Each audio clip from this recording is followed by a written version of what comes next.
Shalom, selamat pagi. Saya Restianti, NIM 21704093. Saya akan mempresentasikan hasil ujian mid semester dasar promosi kesehatan. Ujian mid semester. Pertama, jelaskan definisi Promkes, konsep Promkes, visi dan misi Promkes, ruang lingkup Promkes, dan sasaran Promkes. Jadi, A. Definisi Promkes. Promkes adalah suatu proses atau upaya pemberdayaan masyarakat untuk dapat memelihara dan meningkatkan hidup sehat. B. Konsep Promkes. Yang pertama, DHBS, kedua CTPS, ketiga, mengonsumsi makanan sehat seperti buah dan sayuran. Tiga, melakukan kerja bakti untuk menciptakan lingkungan sehat. 4. Tidak membuang sampah sembarangan.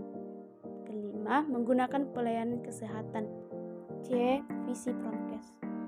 Meningkatkan kemampuan masyarakat untuk memelihara dan meningkatkan derajat kesehatan baik fisik, mental, dan sosialnya, sehingga produktif secara ekonomi maupun sosial dalam Undang-Undang Kesehatan Nomor 23 Tahun 1992.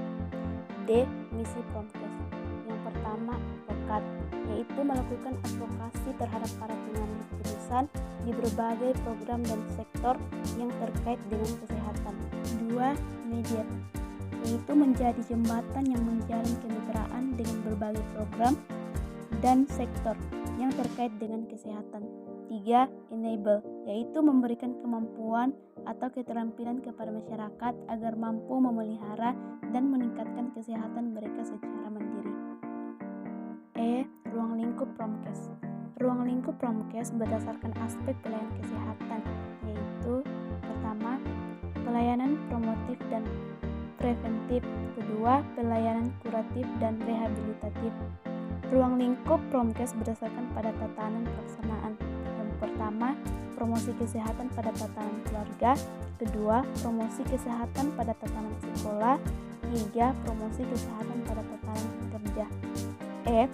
Sasaran Promkes. Yang pertama, sasaran primer, kedua, sasaran sekunder, ketiga, sasaran tersier. Nomor 2, jelaskan 5 tingkat pencegahan menurut Label and Clark dan peran promosi kesehatan di dalamnya.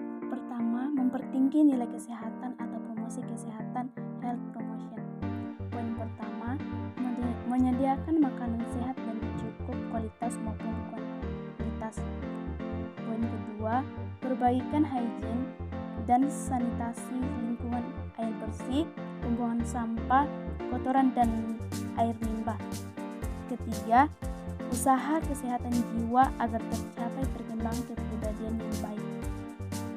Kedua, memberikan perlindungan khusus terhadap sesuatu penyakit, specific protection. Poin pertama, vaksin untuk mencegah penyakit tertentu. Kedua, isolasi penderita penyakit menular. Tiga, pencegah terjadinya kecelakaan baik di tempat umum maupun di lingkungan kerja. Ketiga, mengenal dan mengetahui penyakit pada tingkat awal serta mengadakan pengobatan yang tepat dan segera, early diagnosis dan prompt treatment. Poin pertama, pengobatan yang setepat-tepatnya dan secepat-cepatnya. 2. Pencegahan penularan kepada orang lain. 3. Mencegah terjadinya kecacatan yang diakibatkan suatu penyakit.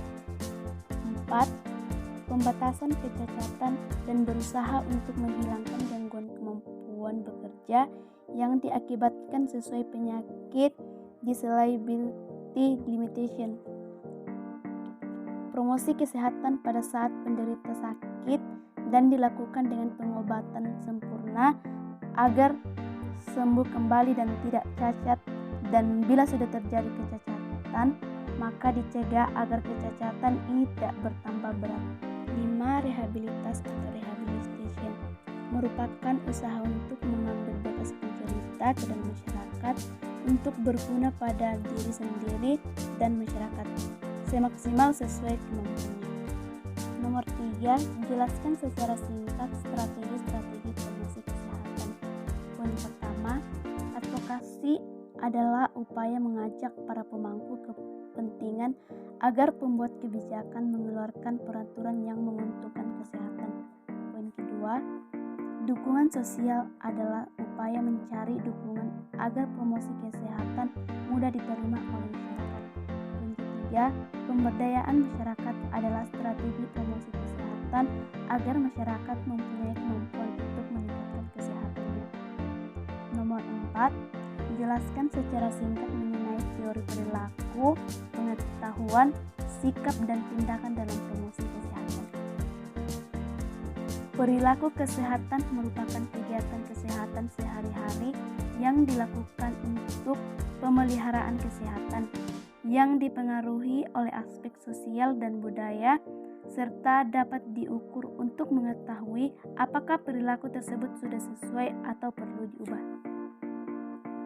Pengetahuan adalah hasil penginderaan manusia atau hasil tahu seseorang terhadap objek melalui indera yang dimilikinya atau panca indera. Ada 6 tingkatan pengetahuan, yaitu tahu, memahami, aplikasi, analisis, sintesis, dan evaluasi. Sikap adalah respon tertutup seseorang terhadap stimulus atau objek tertentu yang sudah melibatkan faktor pendapat dan emosi, atau senang tidak senang, setuju tidak setuju, baik tidak baik. Tindakan yaitu tindakan nyata yang dilakukan. Ada 3 tingkatan praktik, yaitu pertama, praktik terpimpin, kedua, praktik secara mekanisme, ketiga, adopsi. Sekian presentasi saya, terima kasih.